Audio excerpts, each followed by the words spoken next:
tarde a todos. Antes de mais nada, muito obrigada pelo convite e, sobretudo, pela oportunidade de compartilhar um pouco do meu entusiasmo, que não é tão antigo com relação ao Ramos de Azevedo. Na verdade, é uma pesquisa recente, por conta de uma exposição, e trocar com vocês da FEA um pouco do que eu aprendi nesses últimos meses que eu estou envolvida com essa pesquisa. Na verdade, é uma oportunidade porque a gente tem um certo vício na USP, né, de nos manter fechados nos nossos guetos, nos nossos nichos. E o Ramos de Azevedo, de fato, é um caso que não se reduz ao nicho FAO ou ao nicho Poli, mas me pareceu muito oportuno, né, trazer um evento como esse, do ponto de para que possamos olhá-lo do ponto de vista do empreendedor, que de fato, sem dúvida, ele foi. Então é nesse sentido que eu vou tentar destacar, não a obra especificamente exclusiva dele, mas desse escritório que ele soube montar e que teve uma atuação longa na história de São Paulo, ajudando a construir a história de São Paulo. Primeiramente, destacar um pouco esse tripé que eu elegi para olhar essa figura do Ramos de Azevedo e desse escritório.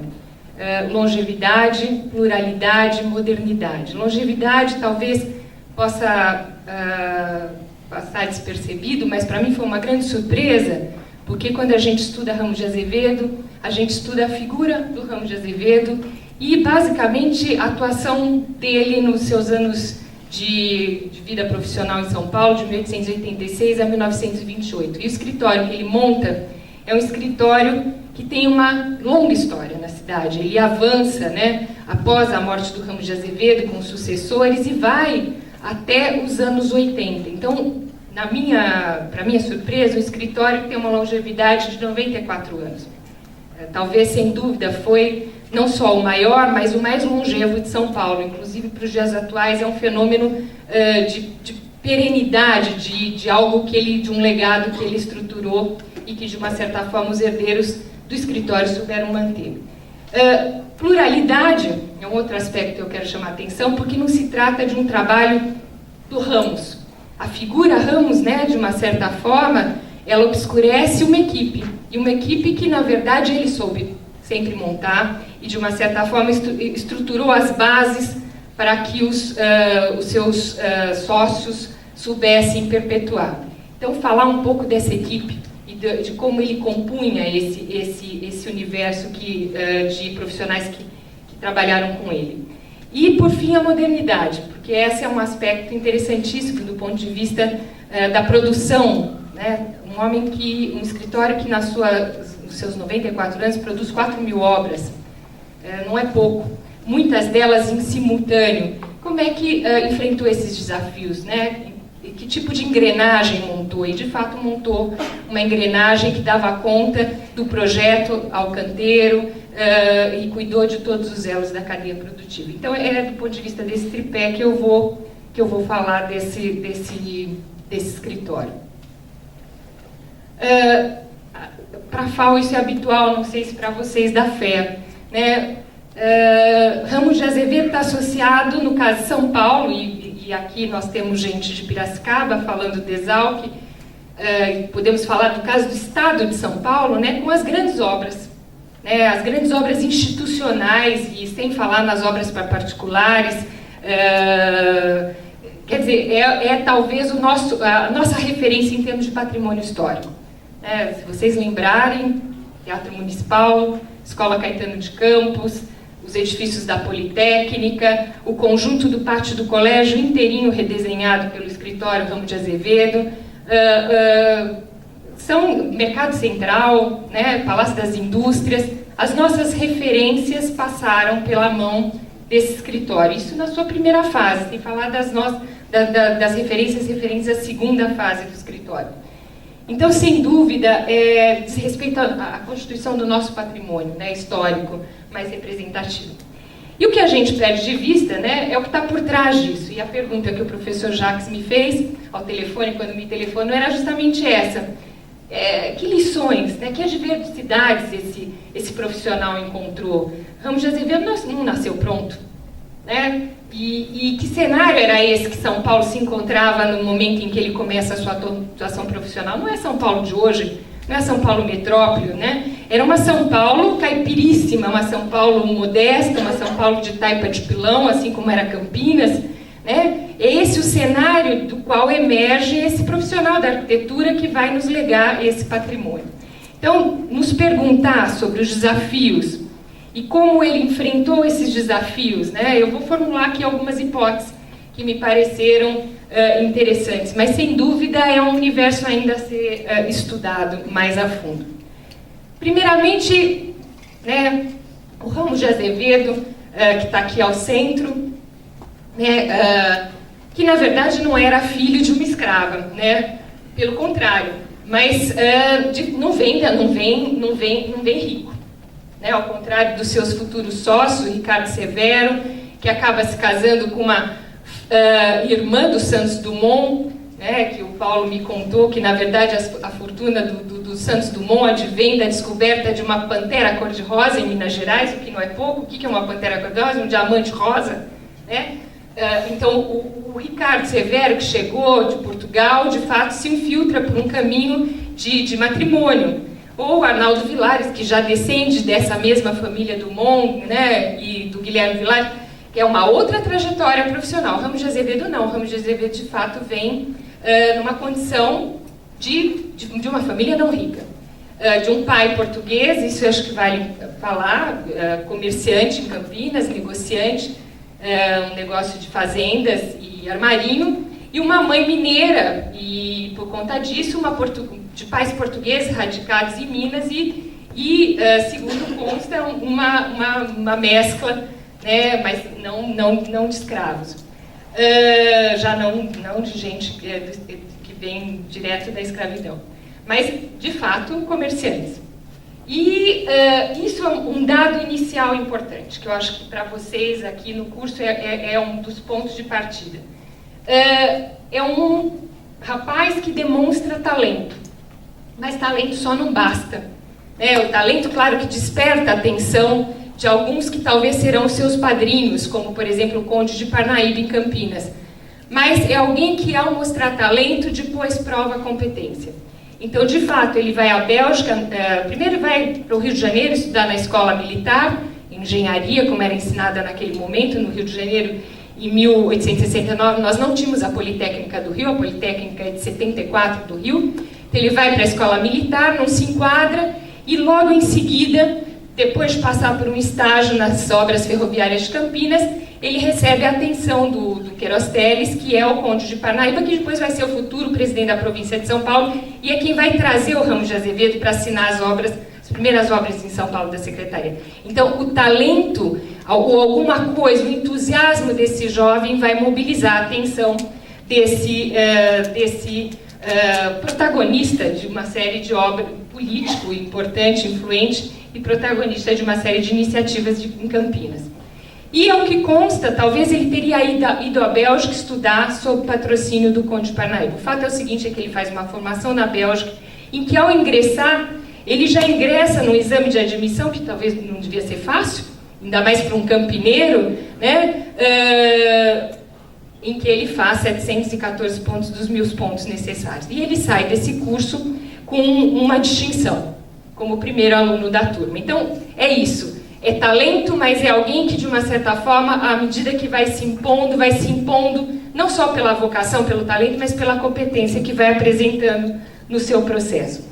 Ao voltar, 7 anos de trabalho em Campinas, ele se envolve com as obras novas da cidade. E isso também é um dado interessante. A gente pensa que a cidade está pronta. Não, a cidade está se fazendo. A obra da matriz é uma velha matriz de taipa de pilão que ninguém conseguia finalizar a tal da fachada de tijolos, porque ainda ontem, conversando com o Paulo, a gente estava lembrando, uma mão de obra escrava, ainda habituada com a taipa, do ponto de vista dos desafios construtivos. E o tijolo, como um novo material construtivo, impunha a necessidade de novos profissionais. O Ramos de Azevedo finaliza a obra da matriz, e isso o consagra, com profissionais italianos. Então, essa questão de você modernizar as práticas construtivas e se valer já de uma entourage de outros tipos de profissionais. E naquele momento, os italianos, os profissionais da construção, se tornaram, sobretudo, os imigrantes. E aí ele vai se firmar nesses 7 anos e vai, de uma certa forma, assinar as principais obras institucionais de Campinas. Bom, vem para São Paulo a convite do Conde de Parnaíba. Então esse é o dado, vem a convite porque já provou competência. Não vem a convite simplesmente porque o Conde de Parnaíba é membro do partido, porque alguns falam, o Ramos de Azevedo se torna o arquiteto do Partido Republicano. De fato, as relações de sociabilidade vão, de uma certa forma, beneficiar a possibilidade dos convites. Mas ele vem porque, de uma certa forma, ele já tinha assinado os principais edifícios de Campinas e tinha demonstrado, de alguma forma, competência. Vai assinar as secretarias de Estado, inicialmente, ainda num governo de província e ainda num Brasil escravista.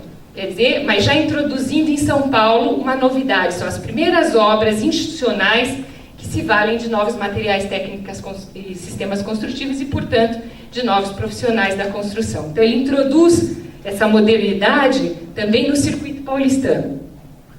Isso vai fazer, de uma certa forma, que por apadrinhamento ou não, ele passe a assinar o conjunto das obras institucionais. Isso é assustador, porque são obras que começam a correr em simultâneo, o que não é nada pouco.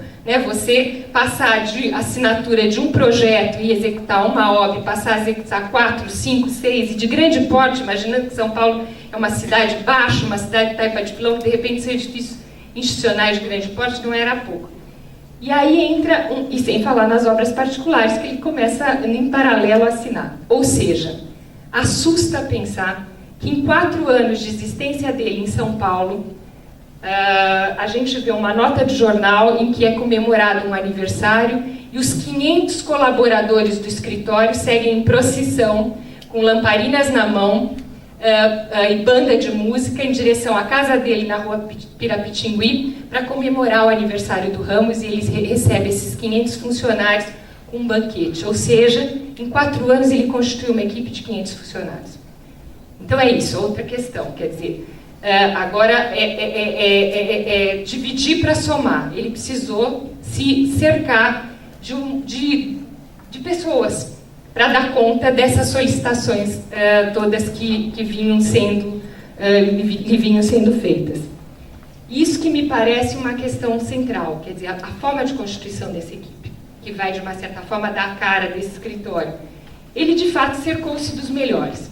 Pelo escritório passaram os melhores arquitetos de São Paulo daquele momento. Max Hell, Jorge Krug, Vitor de Bugrá, quer dizer, os grandes nomes, Alexandre Albuquerque, o Enhanha Mello, e sem falar dos sócios, o Arnaldo Vilares e o Ricardo Severo. Então, de fato, ele polariza no escritório o que havia de melhor. Mas não basta, porque São Paulo está ainda, de uma certa forma, submetido a uma mão de arquitetos e engenheiros estrangeiros. E o conjunto das obras e as transformações de São Paulo brutais naquele momento exigiam mais quadros técnicos. Então, aí é uma outra questão interessante, quer dizer, não basta se apropriar dos melhores. Ele se envolve, do ponto de vista institucional, na formação de profissionais. Junto do Paula Souza, que é um colega que ele faz em Campinas e que, de uma certa forma, é o fundador da Poli, junto com ele. E ele vai ser o sucessor na direção da Poli do Paula Souza. Então, na verdade, é isso também, formar quadros técnicos, institucionalizar a profissão do engenheiro civil em São Paulo, com competência, nos moldes recentes estabelecidos na Europa, nos Estados Unidos, mas também no Rio de Janeiro. Então, trazer para São Paulo esse know-how de formação de profissionais engenheiros politécnicos que a cidade tanto carecia. Em paralelo, quer dizer, é um tipo de obra que não exige simplesmente um profissional que projeta e executa erudito, mas exige uma mão de obra qualificada que se incumba dos desdobramentos do projeto. O problema do ecletismo e dessa arquitetura do século XIX é justamente esse, é uma cadeia produtiva que envolve depois desdobramentos com materiais novos, ferragens, vidraças, e tudo isso precisava de uma mão de obra especializada, estucadores. Nós não trabalhamos com uma arquitetura de pedra, nós trabalhamos com uma arquitetura de revestimento de estuque. Então, formar mão de obra especializada no artesanato, né, numa escala já industrial, para dar conta desses elos finais dessa cadeia produtiva. Ele também esteve envolvido nisso e dirigiu o Liceu de Artes e Ofícios durante praticamente toda a sua existência, e depois passa a direção do Liceu ao Ricardo Severo, e até o pai do Paulo segue sendo diretor dessa instituição, que é uma pena que tenha sido desmobilizada, porque de fato formou uma gente especializada e produziu um material de altíssima qualidade. Então é isso, né? Vai se envolvendo com os elos da cadeia produtiva, né? E no escritório, nesses 500 funcionários, desde os mais eruditos, engenheiros e arquitetos, até os profissionais mais especializados do ponto de vista do artesanato, até chegar às raias do canteiro, mais especializado com os imigrantes, e a mão de obra mais pesada com os nacionais. Um outro aspecto interessante é que não bastava se envolver com formação profissional. E aí é o Ramos de Azevedo, empresário e capitalista, que ele vai se transformando em meio a esse cenário de São Paulo que propiciava isso e que vai envolver uma série de outros atores, né? Ele se envolveu com basicamente todos os elos da cadeia produtiva. Numa São Paulo desfalcada de tudo era fundamental. Então, primeira coisa, dependência de importação de materiais. Ele com o genro, que no caso o Ernesto Castro era o primeiro aluno da Poli, era um aluno brilhante da Poli, ele coopta o genro para montar a casa Ernesto de Castro, que ficava no subsolo, no térreo do escritório da Rua Boa Vista, no prédio, especializada na importação de materiais de luxo. Tudo passava pela casa de Ernesto de Castro. E algumas poucas outras de São Paulo. Mas não bastava. Ele vai se envolver com fazenda para plantação de madeira. Vai se envolver com compra de fazenda para a produção de cal, para a produção de um mármore nacional de qualidade que substitua o mármore estrangeiro.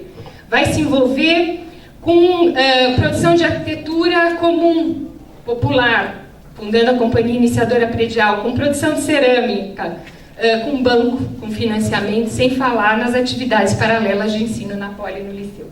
Então, todos os elos da cadeia produtiva. E, sem perder de vista, e aí talvez uma parceria junto na Poli com a Anhaya Mello, de uma dimensão, de um compromisso com a cidade. Quer dizer, as obras do escritório não são obras puramente de edificações. São obras que auxiliaram no redesenho de uma paisagem que se pretendia moderna.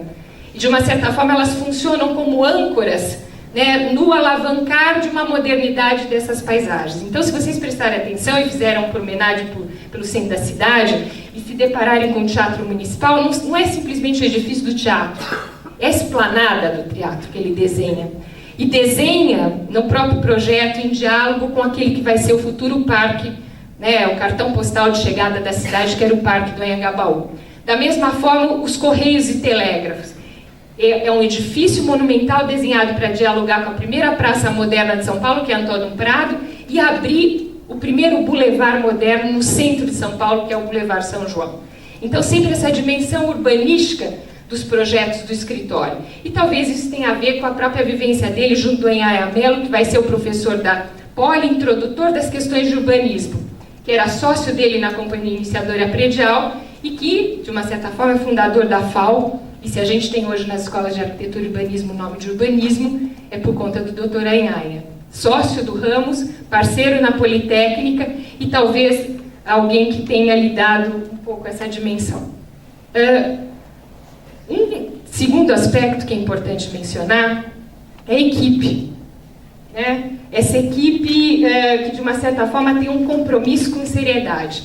E ele dava o exemplo. É um homem interessantíssimo desse ponto de vista. Um homem que tem tantos afazeres, mas está na escola politécnica e, ao mesmo tempo, monta no canteiro de obras do Teatro Municipal uma espécie de escritório provisório em que ele ia despachar diariamente. Então, claro que isso não era uma constante em todas as obras, essa ideia de uma cadeia produtiva em que cada elo é compartilhado, né, com seus parceiros, mas também isso, um olhar atento a própria obra. Quer dizer, no caso do teatro, de fato, ele despachava diariamente junto do próprio canteiro. Mas, claro que não daria conta com tantos, né, empreendimentos. Então, a ideia de um taylorismo na construção civil. Isso não é uma novidade em São Paulo naquele momento, porque esse tratado do Taylor, né, sobre racionalização do trabalho, vai estar em todas. Vai estar na Constituição da Escola Politécnica, vai estar na Constituição do IDORT, vai estar na Constituição da Escola de Sociologia e Política. Portanto, é um texto que vai estar muito difundido entre os empresários daquele momento. Robert Simonsen é um dos grandes propagadores dessa ideia. Mas o que é interessante é a incorporação dessas ideias no escritório de arquitetura. Hoje a gente vê isso nos escritórios do Norman Foster, mas isso nesse momento, em 1886 em diante, é muito precoce. Então é um escritório taylorista. E a gente começa a ver nos projetos, né, que não se trata de um projeto assinado pelo Ramos de Azevedo. Eu nunca vi uma assinatura do Ramos de Azevedo, como não vi do Arnaldo Vilares, não vi do Ricardo Severo. É sempre um carimbo, e é um carimbo que dá conta dessa cadeia produtiva. As pessoas têm uma inicial, cada grupo, né, tem seções, tem chefes de seções, e tem uma delegação de serviços, né, de competências especializadas, em que, na verdade, o projeto no século XIX não é uma obra de um, mas é uma obra coletiva de um escritório. E é assim que ele se assina o tempo todo. Aí vão as indicações. Os carimbos também dão a ideia de como funcionava burocraticamente o escritório. Não é um escritório amador. Para dar conta de 4.000 obras em 100 anos, não é um escritório amador. Se impõe justamente por conta de dar conta de seus prazos, de dar conta de seus procedimentos. Então, do ponto de vista da estruturação do escritório, é um escritório extremamente moderno. E um escritório que também não abre mão o tempo todo de estar a par das novidades tecnológicas. Então, quando a gente olha esses edifícios, como o Palácio das Indústrias, a gente imagina o Teatro Municipal de tijolos, uma estrutura autoportante inteirinha de tijolos, que vocês descerem aos subsolos, é bonita por si só. Se o teatro é bonito, a estrutura é lindíssima. Todo de tijolo. Quando a gente avança na direção dos Correios, do Palácio das Indústrias, do Tribunal de Justiça, nós já estamos falando de concreto com tijolo. E o concreto está sendo introduzido na Poli como uma variável de pesquisa nova. E imediatamente posto a serviço dessa nova arquitetura que permite estruturas mais monumentais, maiores vãos. Então, o tempo todo isso é uma questão no escritório. Paulo vai falar da trajetória, de alguns desafios do escritório, e o tempo todo os desafios tecnológicos estiveram no horizonte, quer dizer, enfrentar esses desafios esteve no horizonte do escritório. Rigor na orquestração do tempo também das obras, isso é muito curioso. Imagina um Correios e Telégrafos feitos em 2 anos. Uma obra monumental entre projeto, preparação do terreno e cumprimento. Quando só a restauração dos Correios, pelo que eu sei, demorou 4, e alguns falam que até mais. Hoje, uma obra que não foi feita sozinha, não era só os Correios, ele estava fazendo ao mesmo tempo, no mínimo, o Mercado Central, o Palácio das Indústrias, sem falar em tantas outras em paralelo, sem falar as casas para particulares, os prédios no centro da cidade para particulares, ou seja, cumprimento de prazos, né? Mas isso é fruto de uma cadeia taylorista em que a divisão do trabalho se fazia e a divisão de competências era muito respeitada. Portanto, e projetos que iam ao detalhamento da fundição, do caixilho, né? Isso é fundamental, a parceria com o Liceu de Artes e Ofícios, que sempre foram os executores dos acabamentos, o que torna essas obras de arte completas, né? Não é só a construção, mas também o detalhamento.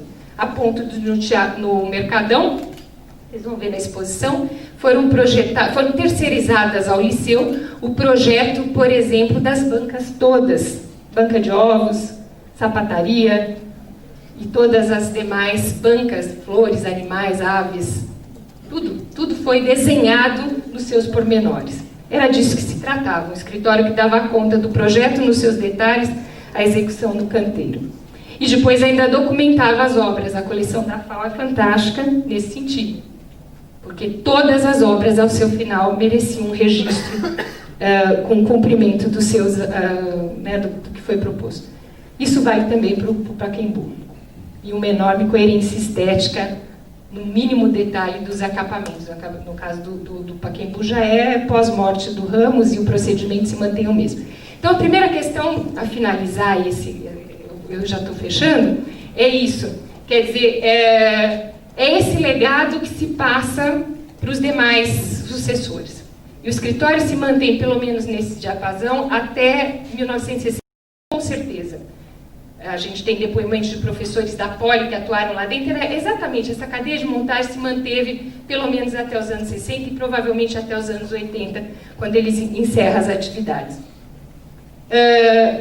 E uma última coisa que eu queria chamar a atenção, porque eu acho que tem a ver com questões muito contemporâneas de motivação empresarial, que eu acho que é uma coisa que hoje está na base do grande empreendedor, né? É motivar a equipe, é compartilhar resultados. Curiosamente, eu não sei por conta de um carisma pessoal, porque eu acho que o Ramos devia ser carismático, embora muito sério, mas muito carismático, porque ele conseguia congregar e motivar. Isso é uma coisa interessante. Então, os aniversários dele, todos eram comemorados pelo grupo. Os aniversários dos membros do grupo também eram comemorados, de uma forma sempre muito lúdica, muito interessante. Aqui, no caso, são 50 anos do escritório, já após morte do próprio Ramos, mas os procedimentos de congratulação se mantêm. Então, nesse aniversário é feito um convite muito bem-humorado, em que todas as etapas do menu são relacionadas às etapas do processo construtivo, então os aperitivos, as preliminares do orçamento, e assim vai. E mais engraçado é todos eles assinam. Então, essas práticas eram recorrentes. Quando uma obra se terminava, uma churrascada, né, e a gente tem depoimentos hoje de pessoas que trabalharam no escritório, que se casam, eventualmente, no caso de um frentista, um fachadista, que se casa com a filha de um padeiro porque é incumbido de comprar os pães por ocasião da churrascada de conclusão do mercado central. E é isso que se trata, quer dizer, todos participavam, todos se envolviam, e isso eu acho que é um dado de motivação empresarial importante. Esse, no caso, é um desses congratulações feitos para um colega do escritório, primorosamente querem lhe ofertar um cordial amplex, portador não só de felicitações, como tantos dos seus votos de perene fruir, dos sabores de sua lua cheia. Era assim que os colegas se dirigiam a outro colega por ocasião de um aniversário, todos assinaram.